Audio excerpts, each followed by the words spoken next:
good to have investors and our shareholders on the WWE's third quarter earnings call. I'm very glad to welcome everyone. Leading today's discussion are Vince McMahon, WWE's chairman and CEO, Nick Khan, WWE's president and chief revenue officer, Stephanie McMahon, WWE's chief brand officer, and Christina Salin, WWE's chief financial officer. Their remarks will be followed by a Q&A session. We issued our third quarter earnings release earlier this afternoon and have posted the release, our earnings presentation, and other supporting materials on our website. Today's discussion will include forward-looking statements. These statements reflect our current views, are based on various assumptions, and are subject to risks and uncertainties disclosed in our SEC filings. Actual results may differ materially, and undue reliance should not be placed on them. Additionally, the matters we will be discussing today may include non-GAAP financial measures. Reconciliation of non-GAAP to GAAP information is set forth in our earnings release and presentation, which are available on our website. You should note that all comparisons are versus the year-ago quarter unless otherwise described. Finally, as a reminder, today's conference call is being recorded and the replay will be available on our website later today. At this time, it is my privilege to turn the call over to Vince. Good afternoon, everyone.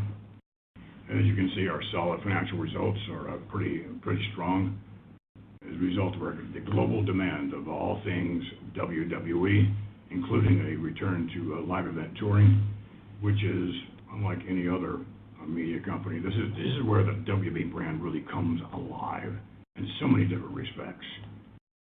And as a result of this strong indication, we're going to raise our guidance, our 2021 guidance, and that's with a lack of one event in Riyadh. Normally we have two, but because of the COVID situation, we only have one in the year. But nonetheless, notwithstanding that, we're raising our guidance, which I think is pretty good. We saw a lot of positive trends, which Steph will never get to in a minute. But even with the strong recovery, it's opened our eyes to many more ways that we can take advantage of our IP and the evolution of sports entertainment. And so that's basically it. With that, I'll turn it over to Nick. Thank you very much, Vince. And thank you, everyone, for calling in. It's nice to speak with you all again. This quarter, I'd like to first offer perspective on our media segment, hitting on both near-term opportunities as well as our long-term position in a marketplace that continues to put a premium on live rights. After an update on media, I will run through a number of deals we closed over the past quarter that have created new revenue streams for WWE and increased the value of existing ones.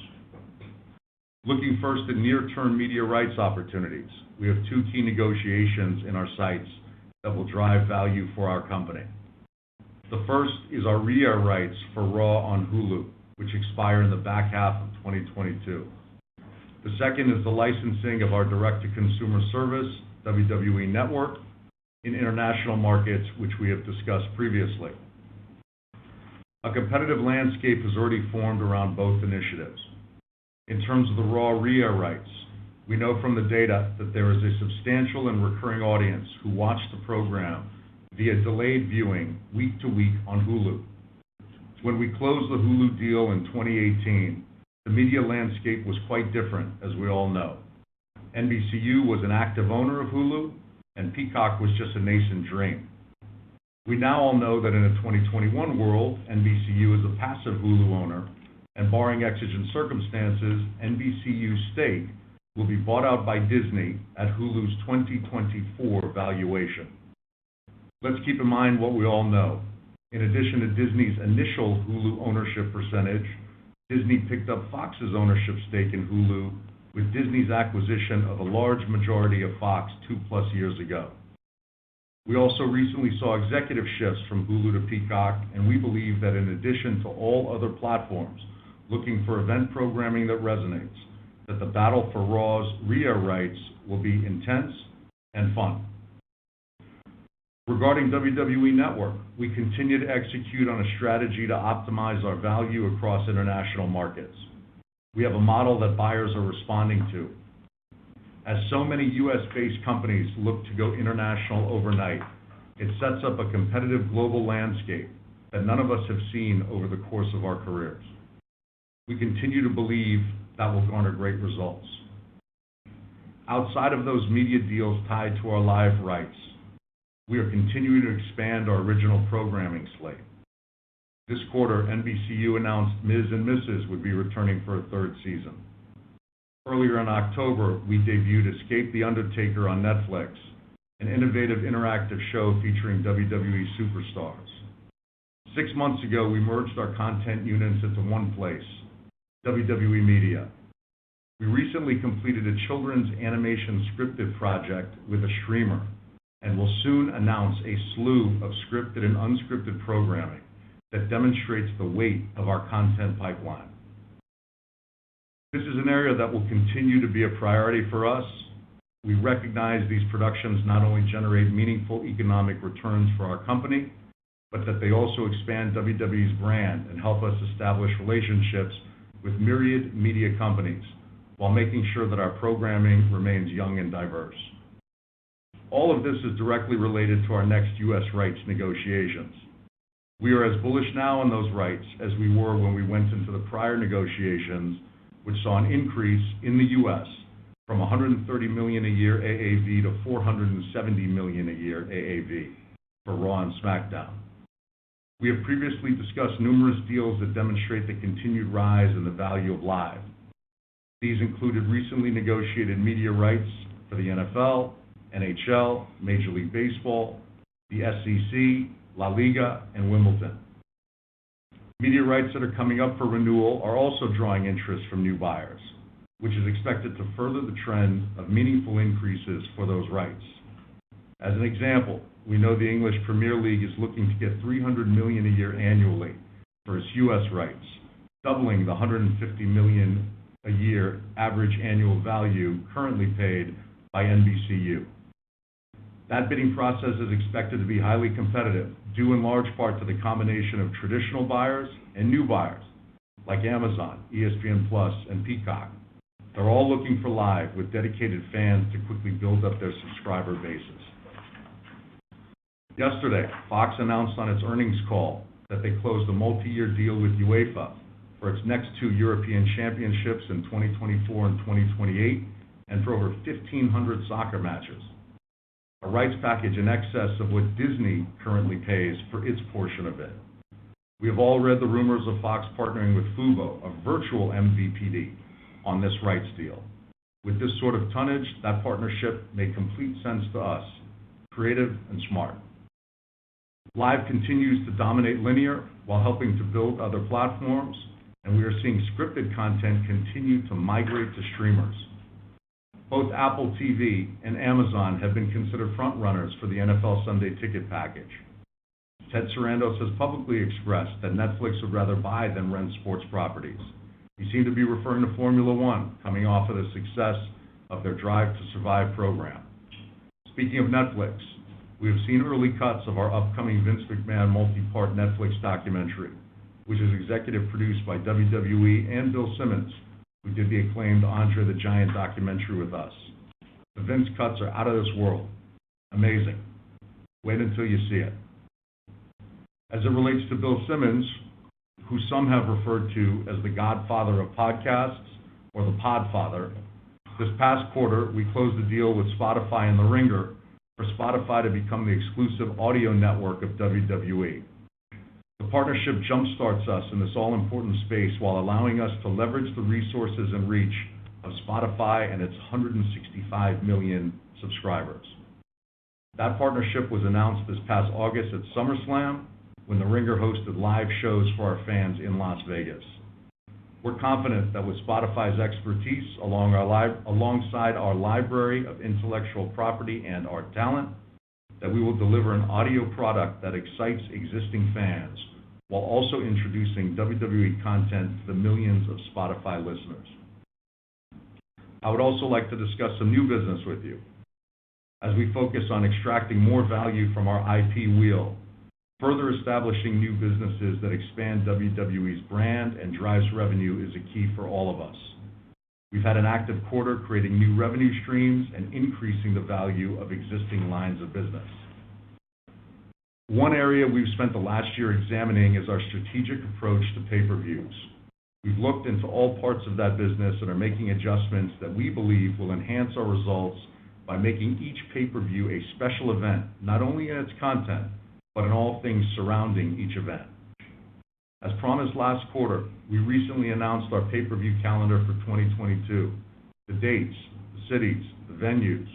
For the first time in our history, we're hosting at least 4 pay-per-view nights in stadiums in the United States. First, Royal Rumble on January 29th at the Dome at America Center in St. Louis, a Saturday night where there is no real competitive programming on the sports calendar. Typically, we have done Royal Rumble a week later, during Pro Bowl weekend. However, this year we wanted to support our NBCU partners and not go up against the Winter Olympics. Thus far, ticket sales are off the charts, tracking as well as this year's SummerSlam, where we ended up with a gate 4 times the gate of SummerSlam 2019. A clear sign of the value of bringing our tentpole events to major venues on the right night. Next, in terms of stadium events, a 2-night WrestleMania at AT&T Stadium in Dallas, Saturday, April 2nd and Sunday, April 3rd. In 2016 at AT&T Stadium, we had over 100,000 fans in attendance for WrestleMania. Let's see what 2 nights brings for our Super Bowl. Tickets go on sale next week.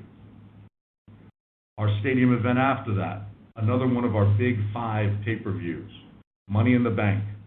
The weekend going into July 4th, we'll be back at Allegiant Stadium in Las Vegas. Over 400,000 people are expected to travel to Las Vegas that weekend to celebrate the 4th. We expect to see many of them at Money in the Bank. About a month later, SummerSlam at Nissan Stadium in Nashville, again on a Saturday, July 30th. Have you been to Nashville in the summer on a weekend? It's booming and growing, and we're growing SummerSlam with it. What we found from this past SummerSlam in Las Vegas, of the 50,000 plus who attended, not one ticket was purchased from Tennessee. Not one. So many similarities between those 2 cities on the weekends. Not much crossover between those 2 cities on the weekends. And a robust ticket buying market in each for us to tap into and grow with. One other item to highlight relating to our pay-per-view events. For the first time, we're holding an event on the night of New Year's Day from State Farm Arena in Atlanta. As we discussed previously, this upcoming New Year's Eve is a Friday. Both college football playoff games are on that Friday. Usually the NFL will go to a Saturday and Sunday schedule once the college football regular season is over. That is no longer happening on Saturdays late in the season with the NFL's new 18-week regular season. And over 350,000 people are expected in Atlanta for that New Year's weekend. With the removal of NFL competition and a city packed with visitors, we thought it might be smart to have an event there the next night, again Saturday, January 1st. We expect to benefit from all of those weekend guests looking for entertainment the night after New Year's Eve. You may recall seeing Atlanta Hawks NBA All-Star Trae Young interfere in one of our matches at Madison Square Garden in September, all part of our Atlanta strategy. Look for more integration like that across our product. Another area where we've strategically pivoted in an effort to further grow our business is with a new trading card partner, Panini. As all of you know, the trading card market is booming right now, with a handful of companies competing for a select number of deals with the top sports properties. We received multiple bids from those companies. Panini, with their expertise, doggedness, and domestic and international knowledge, proved out to be the best partner for us in this space. The deal is a considerable financial step up from our previous trading card deal. We also recently announced a new multi-year agreement with Fox to launch an NFT marketplace for licensed digital WWE tokens and collectibles. Fox is obviously our existing partner in the U.S. for SmackDown, and coming out of the pandemic, we've been able to spend considerable in-person time with Fox's senior executive team to think of additional ways to work together. As Lachlan Murdoch, Fox's executive chairman and CEO, said on their earnings call yesterday relating to Fox and WWE together in the NFT space, this type of deal will drive new business and the creative and entrepreneurial spirit in all of it. This new collaboration will create authentic NFTs that showcases WWE's catalog of digital assets, including iconic moments, legendary superstars, and premier events, such as WrestleMania and SummerSlam. With our wholly owned intellectual property, we have a competitive advantage in our ability to leverage the immense popularity of NFTs, as well as the activities surrounding trading cards and other collectibles. It's been a busy quarter with a sustained focus on strengthening our existing businesses and establishing new revenue streams. At this time, I'd like to turn the call over to my colleague Stephanie McMahon, recently named the #2 most influential marketing executive in the world by Forbes. She will cover a number of items, including our significant growth in sponsorship over the past year. Thanks very much. Thank you, Nick. And unfortunately, everyone, I have to start with some bad news. WWE superstar The Miz was eliminated from Dancing with the Stars this week. He did make it to the top 10, and his weekly appearance was seen by nearly 6 million viewers on ABC, raising awareness for both Miz and WWE. As Nick mentioned, we are changing from an arena-based touring model to a stadium-based touring model, allowing us to better align all lines of business around our key tentpole events. For example, SummerSlam was held at Allegiant Stadium, the first time SummerSlam has ever been held in an NFL stadium, attracting a record 51,000 fans and drawing a record gate, as Nick mentioned, more than 4 times greater than the last SummerSlam held with fans in 2019. Merchandise was up 155% year over year, and more people watched SummerSlam across Peacock and WWE Network than any other SummerSlam in WWE history, with a viewership increase of 55% from 2020. SummerSlam also marked the finish of the Summer of Cena, a strategic move to use one of our biggest superstars to help kick off our return to live events that began on July 16th. John Cena became our top-selling talent for merchandise, especially with youth audiences, and he increased ratings for audiences 2 to 17 and 18 to 49 by 20% and 10% during his appearances on Raw and SmackDown. An Instagram video featuring Cena became WWE's most watched native Instagram video with 4.3 million views. And while the Summer of Cena came to an end at SummerSlam, we began new storylines by surprising the audience with the return of the Man, Becky Lynch, and the Beast incarnate, Brock Lesnar. Brock's return broke Cena's Instagram record at 4.5 million. Sales and sponsorship revenues for SummerSlam were up 18% year over year and 25% over 2019, featuring our first ever official water with Blue Triton's Pure Life and our first ever official beer with Constellation's Victoria Beer brand. We also had an array of sponsors across betting, gaming, wireless, energy, and credit card categories, with DraftKings, 2K, Cricket Wireless, Cellular C4, and Credit One. Just as WWE's overall business is nearly 80% contractual, we have shifted our sales and sponsorship strategy from transactional to contractual, pivoting to multi-year 7-figure deals. In 2021, the number of these deals has increased 60%. Additionally, our client spend has increased 44% year over year, with over 50% returning partners. In the quarter, gross sponsorship sales are up over 20%, excluding a 2020 YouTube bonus payment and partnership allocation. To help give perspective, there are 4 key areas of growth across sales and sponsorship: content integrations, superstar brands, digital, social, and international. In terms of content integration, Would you ever see a Pure Life truck drive into Arrowhead Stadium in Kansas City and have Patrick Mahomes spray down fans with the Pure Life branded Super Soaker as part of a touchdown celebration? Or have zombies replace the offensive line for one down? My guess is no. But you can in WWE. And because we have all the exciting action of a live game, but are scripted like a great movie, we can write those integrations in ways that are fun and memorable for the audience and our partners. Or we can leverage our creative writing and media teams to create customized content across digital and social media that is relevant to that platform. Like we did with P&G's Old Spice, when we introduced a new WWE superstar with the same name as their new scent, the Night Panther. We produced 16 pieces of original content that delivered over 500 million impressions and 40 million views, with 96% of our audience saying they would take action towards Old Spice. In terms of superstars, the best comparison I can think of is Disney's Marvel superheroes. Each superhero is their own individual franchise. And WWE has just begun to unlock some of our incredible IP, which dates back generations, with each superstar being their own brand with their own story. Our biography series with A&E is one example. Xavier Woods' Up, Up, Down, Down YouTube gaming channel is another.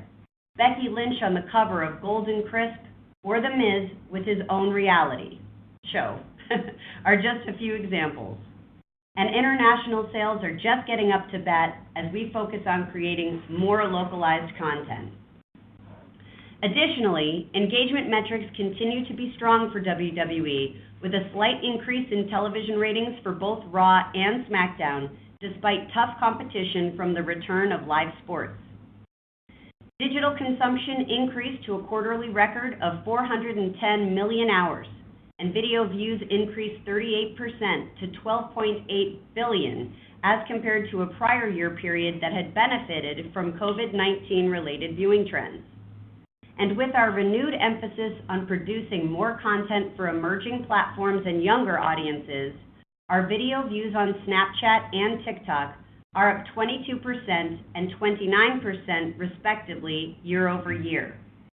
Speaking of TikTok, while it is a tight race, we are the #1 sports brand on TikTok over the NBA with 14.5 million followers. With a continuing focus on innovation and interactivity, WWE was recently announced as one of 3 launch partners with Snapchat's new augmented reality division, Arcadia, in which we will be creating fun and unexpected AR experiences for fans at upcoming events. And I would be remiss if I didn't recognize how excited we are for the launch of our console game, 2K22, in March of 2022. On yesterday's earnings call, Take-Two President Carl Sladoff said it will be the biggest WWE 2K launch to date. We are pleased with our overall performance in the quarter, highlighting our ability to deliver on strategic initiatives, captivate a passionate audience, and drive value for our business partners and shareholders. And now, I'll turn the call over to our CFO, Kristina Salen. Thank you, Stephanie, and hello to WWE shareholders. Today, I will discuss WWE's financial performance. As a reminder, all comparisons are versus the year-ago quarter, unless I say otherwise. In the third quarter, WWE generated solid financial results as we focused on optimizing our return to live event touring, driving fan engagement, and increasing efficiency in our content production. Total WWE revenue was $255.8 million, an increase of 15%, driven by higher ticket and venue merchandise sales associated with our return to live event touring, including SummerSlam. Adjusted OIBDA declined 8% to $77.9 million, as the growth in revenue was more than offset by higher television and event-related production expenses. To review the third quarter performance in more detail, let's turn to slide 3 of the presentation, which shows revenue, operating income, and adjusted OIBDA contribution by segment. Looking at the WWE Media segment, adjusted OIBDA was $85.6 million, a decline of 16%, primarily due to the increase in production expenses, which I just described. That increase reflected, in part, the lower cost of producing televised content from our training facility in the prior year quarter. Media segment revenue increased slightly as the contractual escalation of WWE's core content rights fees from the distribution of Raw and SmackDown were partially offset by a decrease in network revenue. The latter was driven by the timing of license fees associated with the delivery of WWE Network content to Peacock, as compared to the recognition of subscription revenue in the prior year quarter. In mid-July, we transitioned our television and pay-per-view production from the Yuengling Center in Tampa Bay to the arenas and stadiums that are part of our touring model. Recall that in the third quarter of 2020, we were producing a bare-bones production out of our Performance Center in Orlando for much of the quarter, until we established our WWE Thunderdome experience in late August of 2020. These changes in venue were the primary determinant of the year-over-year increase in production expense. Now let's turn to WWE's live event business on slide 5 of the presentation. Live events adjusted OIBDA was $9.3 million, an increase of more than 3 times, or $13.5 million, due to a 39 times increase in revenue, with the return to live event touring, including the staging of SummerSlam. Recall that in the year-ago quarter, we staged no live events with ticketed fans. As we've said, we are thrilled by the return to live event touring. During the third quarter, average attendance for our 38 events in North America was significantly above 2019, reflecting heightened consumer demand for our live events. And for the fourth quarter, we continue to anticipate ticket demand and profit per event that is at least on par with 2019. Looking at WWE's consumer product segment on slide 6 of the presentation, adjusted OIBDA was $7.5 million, growing 34% due to higher sales of merchandise at our live event venues, including a record-breaking SummerSlam event. In our consumer products business, we've continued to develop new partnerships and products as we align with evolving consumer preferences, including the tremendous interest in NFTs, trading cards, and memorabilia. Earlier, Nick described our newly formed partnerships with Fox in the NFT space and Panini. Importantly, we also extended our global master toy licensing agreement with Mattel, a partner whose popular WWE action figures and other toy products comprise a meaningful share of our licensing revenue. Now let's turn to WWE's overall cash generation, as shown on slide 7 of the presentation. During the third quarter, WWE generated approximately $45 million in free cash flow, declining $66 million, primarily due to the timing of collections associated with our large-scale international events in the prior year quarter, and to a lesser extent, an increase in capital expenditures. Notably, during the third quarter, WWE returned $31 million of capital to shareholders, including approximately $22 million in share repurchases and $9 million in dividends paid. To date, we've repurchased approximately $200 million of stock, representing approximately 40% of the authorization under our $500 million repurchase program. As of September 30, 2021, WWE held approximately $449 million in cash and short-term investments. Debt totaled $221 million, including $200 million associated with WWE's convertible notes. The company has no amounts outstanding under its revolving line of credit and estimates related debt capacity of approximately $200 million. And finally, a word on WWE's business outlook. In January, WWE issued adjusted OIBDA guidance of $270 million to $305 million for the full year 2021.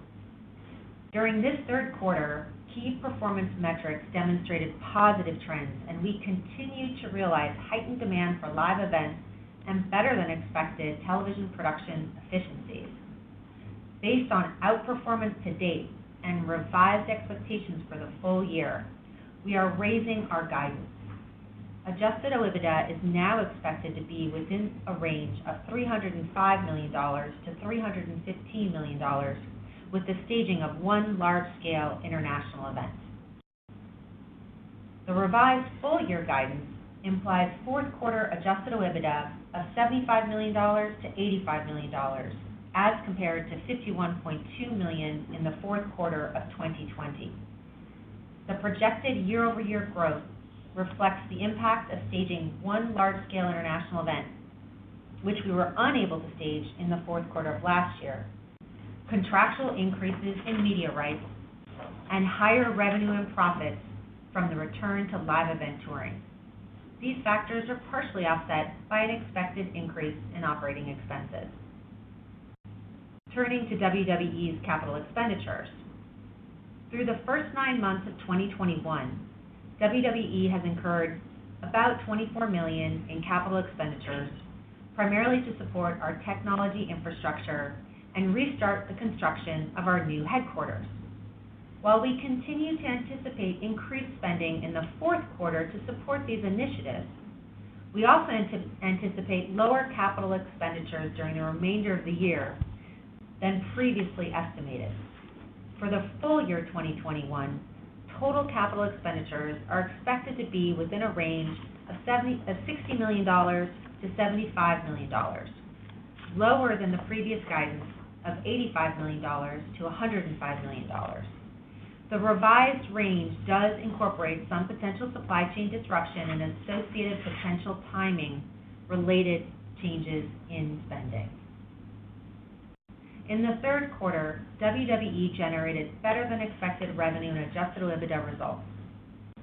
The robust demand for our events and increased consumption of programming across platforms highlights the strength of our brand and reinforces our belief that continued innovation can enhance the value of our content and our products. That concludes our remarks, and I'll now turn it back to Michael. Thank you, Christina. Christy, please open the lines for questions. Thank you. If you'd like to ask a question at this time, please press star followed by the number 1 on your telephone keypad. First, we'll go to Eric Handler with MKM Partners. Your line is open. Good afternoon, and thank you very much for the question. 2 questions for you. First, Nick, since you mentioned the day 2 rights for Raw and the DTC international rights for the WWE Network, do you have a time frame on when you'd like to have those deals done by? And then I'll follow up. Thanks, Eric.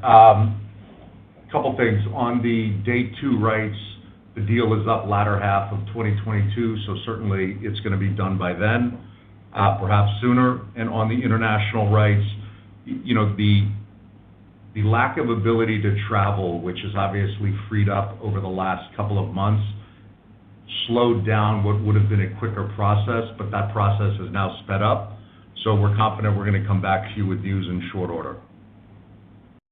Great, thank you. And then a second question, I guess also for you, Nick. You know, historically with WWE productions, the profitability was rather negligible for a lot of this programming. Is that changing now? Are you looking at some type of cost plus model? What's sort of the economic model behind all of these TV programming events? I remember in the last call you had asked about scripted and unscripted content as well, so thank you for that question. It's a total flip of the model from a few years ago. So instead of self-financing films and sequels to films, it's about licensing our intellectual property and content in the scripted and unscripted space. So obviously no risk, there's no investment by us. It's a paid project, paid to us. And as you know, in the television and streaming space, great success means great profit. mediocre success still means profit. So in either scenario, we got a lot going on, a lot of closed deals that we haven't yet announced, that we will announce, and it should work out okay. Thank you very much. Thank you. And next we'll go to Laura Martin from Needham. Your line is open. Hi, a couple. Maybe Christina, for you. My recollection is that that social media has a lot of exposure on YouTube and Snap, and you guys talked about the increase of 22% on Snap. I was wondering if you were affected by the drama of the iOS 14.5 upgrade and whether you're seeing negative consequence to your ad revenue coming out of your social media advertising revenue stream. Hi, Laura. Thank you for Hi. the question. The quick answer is no, we weren't affected, and we haven't seen impacts on our advertising revenues coming from social to the negative. In fact, our revenue streams from social continue to grow very nicely. Okay, great. And then my other one is you guys have mentioned NFTs a couple times. So, could you size that for us and sort of more generally, how do you feel about the role of the metaverse and going into the digital online world? And do you sort of think that NFTs are going to be, is Meta going to be actually a bigger deal, like leaving the live, you guys really work in the live world, the physical world. But how do you feel about the metaverse? And within that context, how big do you think NFTs could be as a part of the new metaverse? We think it's robust now. We think it's going to continue to evolve and become perhaps even more robust, and we think it's here to stay.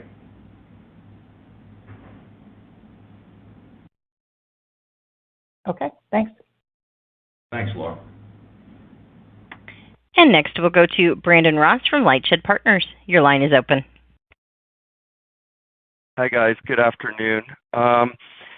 So over the past several quarters, it seems like there's been a lot of turnover at the mid to upper levels of management, and you took some one-time restructuring and or severance charges.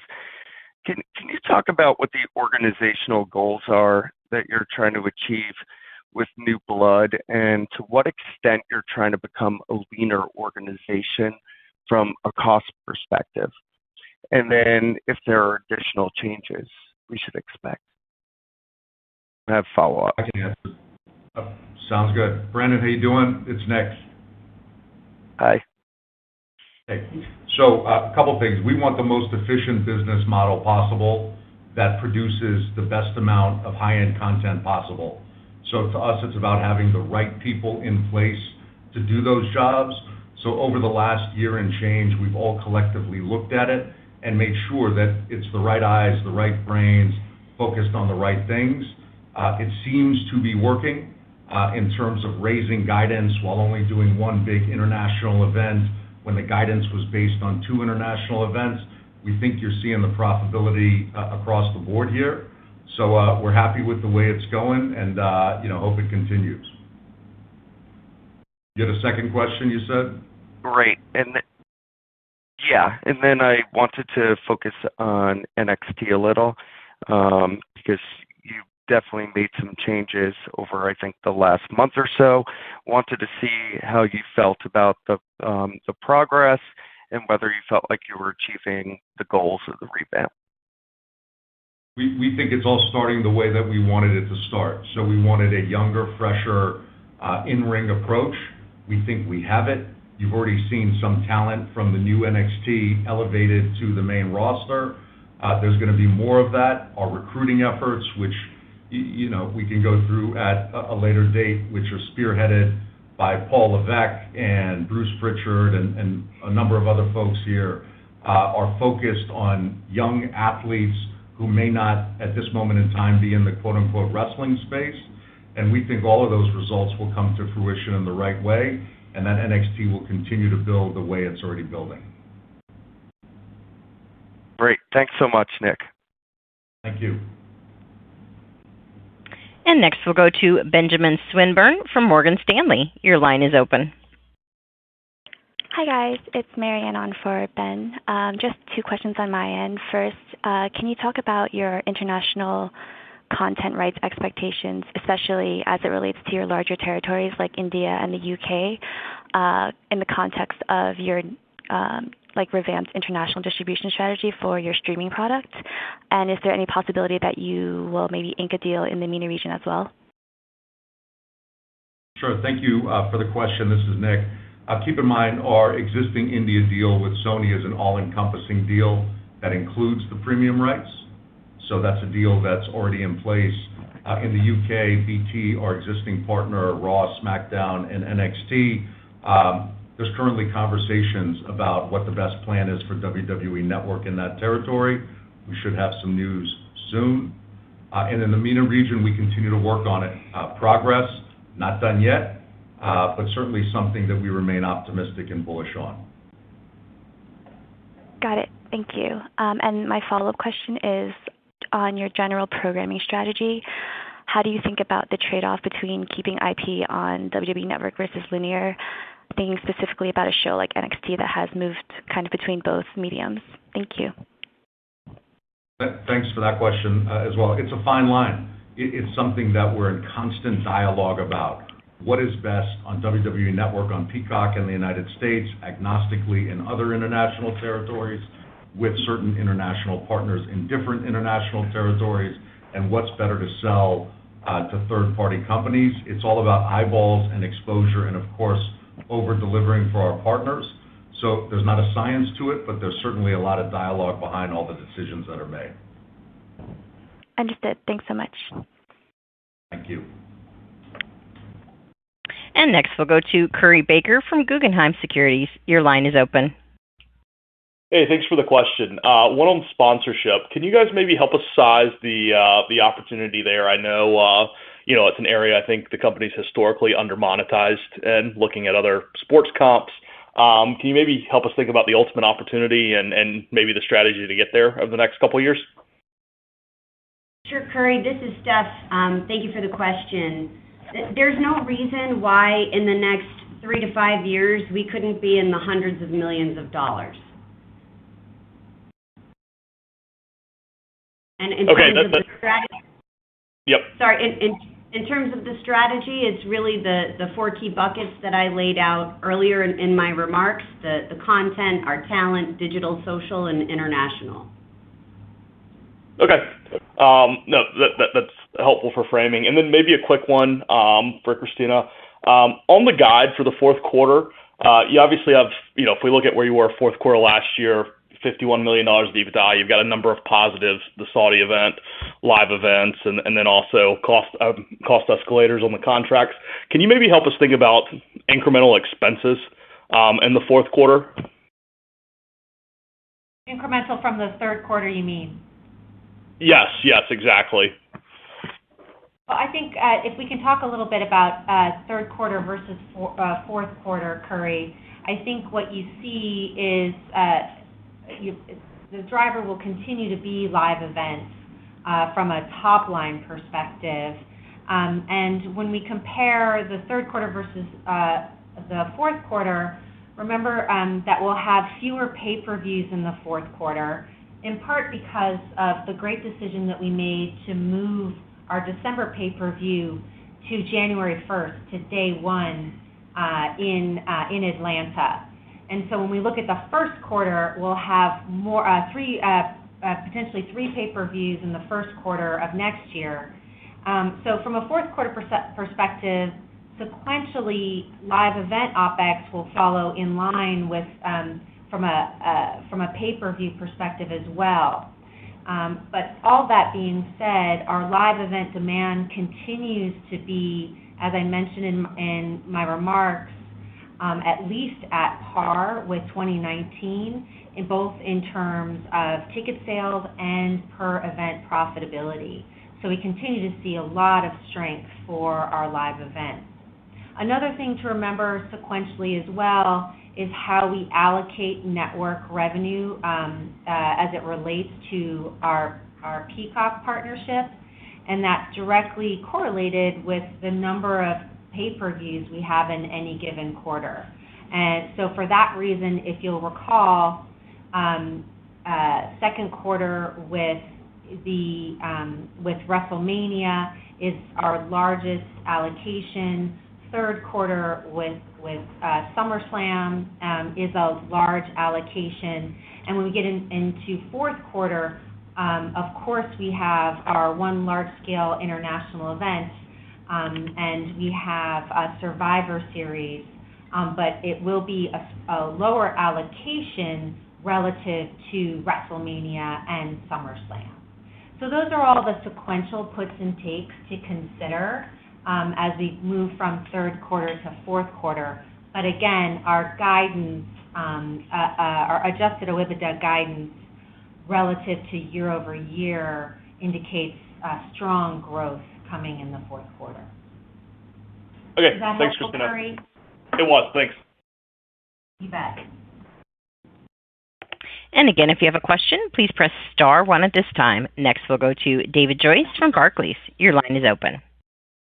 Thank you. A couple questions. First, on licensing, there was some pull forward due to moving on to Peacock earlier this year, but it seemed like it was later this quarter. Was there going to be more volatility in the licensing comparability going forward, or is there more of a smooth kind of visibility path there? And then secondly, I wanted to ask about the shift to more of a stadium model.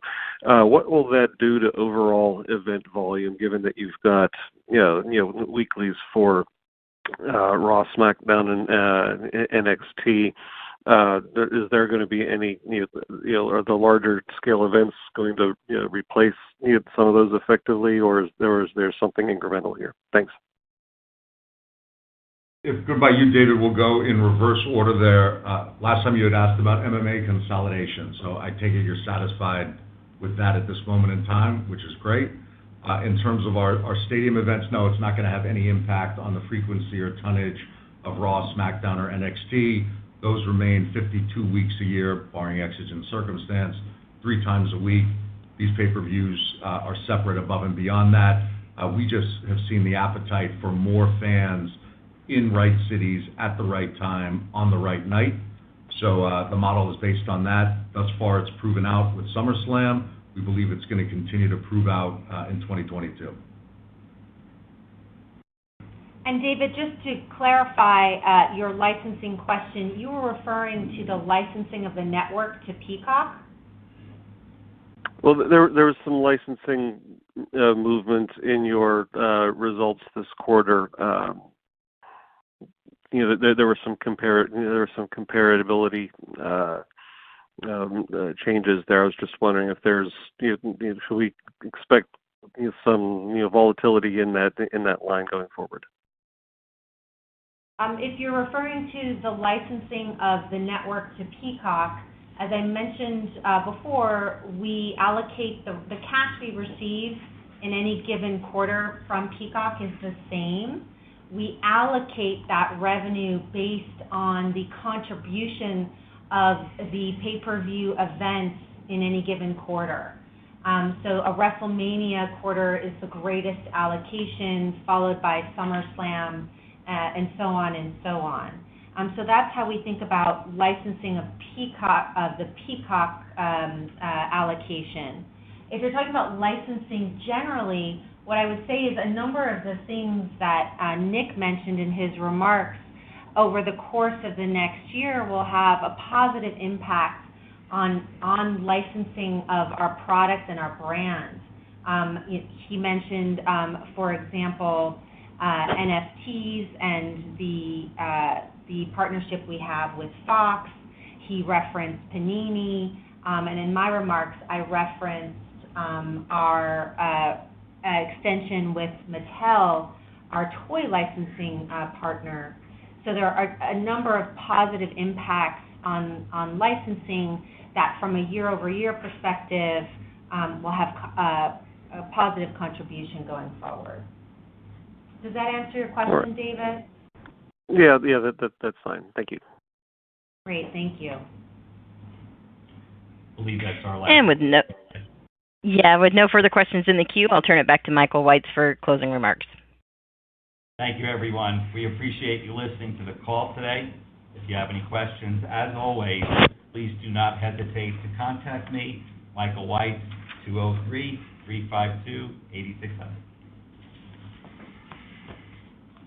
And that does